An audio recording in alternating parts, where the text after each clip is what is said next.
Good afternoon and welcome to Willow's Green Permaculture. This afternoon, October 24th, 2024, and I am going to be planting some mini beets so that I can get seed in the spring. I want some beet seed and maybe even some beets to eat. These beets that I've got here are from our harvest. I finished harvesting all our beets yesterday or the day before. We have a year's worth of, or a winter's worth of beets anyway. And these are just all the ones that we could still eat them, but they're about 2-3 times the size of a pea. See that? A little too small to be processing to eat, although you could throw these in soups just fine. But the thing is, these I'm gonna throw in the ground, and they've already got all this nice little bulb developed, and so these are going to survive the winter, and they're going to grow. They're going to be one of the first things to start growing in the spring, so I don't have to worry about things like germination rates and stuff. And because they'll be in their second year, they're going to give us some beet seed, which is what I'd really like. I'd like some fresh beet seed, and so we got a whole bunch of them here, probably 20 or 30 of them. And we'll probably be able to get some beets out of these in the early spring too. We'll see. So that's our experiment for today. Now, basically these are like gigantic seeds, except they're already germinated. So I don't really have to worry about the position, although I'm gonna make sure I put the root under the ground and the leaves above ground. But for about half of them, I'm gonna just take their leaves off, so the root doesn't have to worry about maintaining those. But for experiment's sake, the other half, I'll leave the leaves on. And we'll see which ones do better, although I'm not really going to mark them. But if I get roughly, well, we'll see what happens anyway. Actually, it's interesting I'm talking about this. We've got right here, this is a Swiss Chard plant I did the same thing with last fall. So I had some Swiss Chard plants that I didn't want to compost them, but I took them out of another part of the garden. I put them in here last fall, and they flowered this past spring, and they gave us lots and lots of seeds, and I just kept letting the plant grow. I kept cutting it down after harvesting the seeds, and it's still here, still growing, still has fresh leaves and everything. And the thing about this garden is I can do this easily and let these things grow, because this is a perennial garden where we have amaranth growing. And so I've let a lot of this amaranth drop its seed. I've got some broccoli that's going to seed in this garden. I've got a pawpaw growing over here. And I've got potatoes as well in here that I left a whole bunch of them in the ground after I harvested them. And these are potatoes that I didn't plant this year, that they just regrew from last year. This one is just one I just left here. I didn't realize I left it on top of the ground. I'm just gonna put it underneath. So it's gonna be beets mixed with potatoes mostly here next year.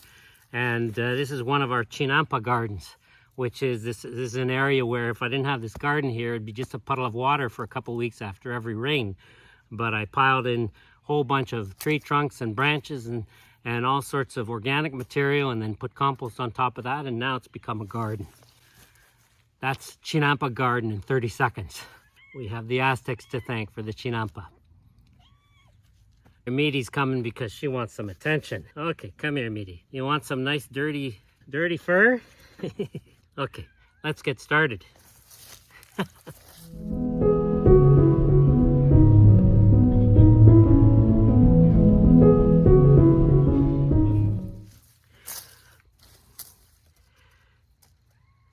So, here's one I took the leaves off. Just make a hole, throw it in the hole, all done. Just have to remember where I put the holes. That's why every second one I'll leave the leaves on. So this one I'll leave the leaves on. A bit big to leave them on, but whatever. Put it in the hole, make sure the leaves are above the hole. Doesn't really matter. I could even lay the roots down because the root is alive.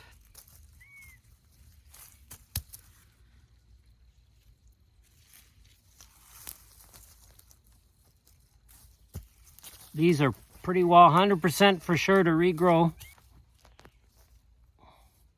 Not worrying too much about the spacing either, because I've got potatoes growing in here too. As I dig, I can feel the tree branches and so on that I had put under here to hold on to organic material.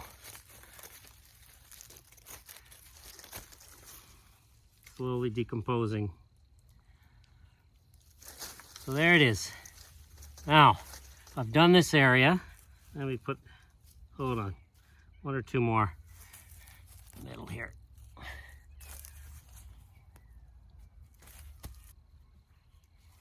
Now, I've done this area for the most part. And now what I'm going to do is I'm going to mulch it just to protect these roots over the winter. And I'm going to use the beet leaves that I decided not to bring to the kitchen because we have enough greens this time of year. And they were small and really dirty and really dilapidated because it's the end of the season. So I thought I'm going to use these when I replant the beets as mulch. And these will remind me in the spring, because I often plant things and forget that I planted them, which is really nice because I get surprises. But these will remind me that I planted them. I suppose the video, there's some carrot leaves in here too, which we also use in the kitchen, but we have a ton right now. I suppose having done the video, that will remind me that I planted here, but this will also remind me. There we go. A nice thick mulch layer of beet leaves, and we'll see how they all do. Oh, I see there's some little beets in here. Oh, I'm gonna replant those too. Give these a little bit of water too. This is the water I used to wash the beets yesterday before bringing them inside. I wash them, put them in a damp towel, put them in the fridge, and they'll last like that for a month. Sometimes you just have to check to make sure they're still damp, the towel's still damp. That keeps them crunchy for a month, because what you don't want is them to get squishy. I got one right here. You don't want them to get squishy. This is one that stayed on the surface of the garden for a month and went through several frosts, so it's all squishy. You don't want that in the fridge. That's yucky. But keeping your beets damp in a damp cloth. You rinse them. You don't dry them. You put them in a damp cloth. You keep them in the fridge. They'll stay that way for a month at least. And then when the month's up, well, if you still have some left, then you can freeze them.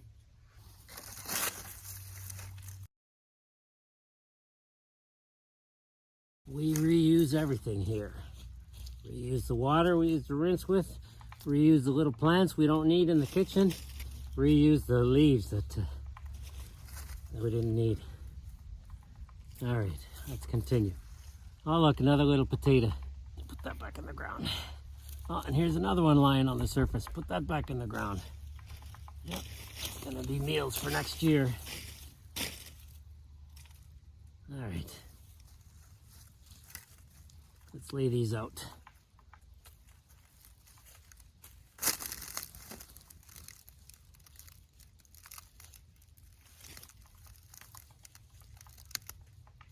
Give them enough space so that they can grow and go to flower. They become pretty big plants when they go to flower.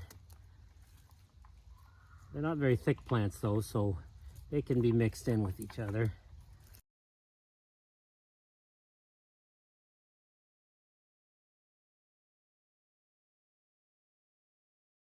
Okay, so I got 1, 2, 3, 4, 5, 6, 7, 8, 9, 10, 11, 12, 13, 14, 15, 16, 17, 18, 19, 20, 21.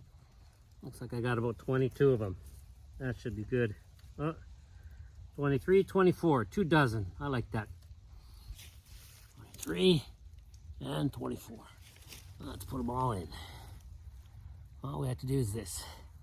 Just push them into the ground like they were a garlic bulb.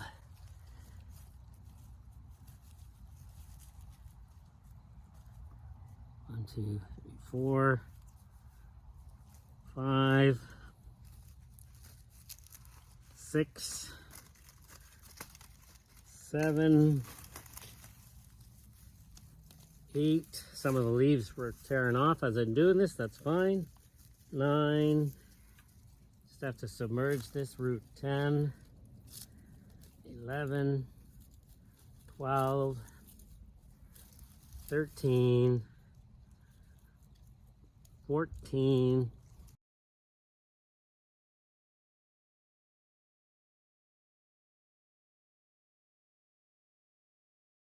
24. Here we go.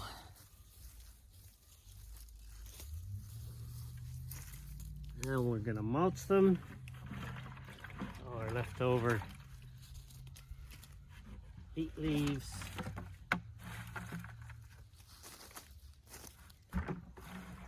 There's most of them on the other side, but that's fine.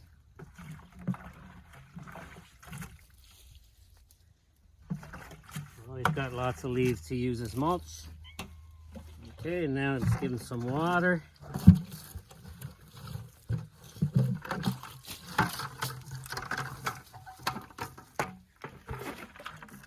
And this is the water I use to rinse the beets. It's just full of beet juice.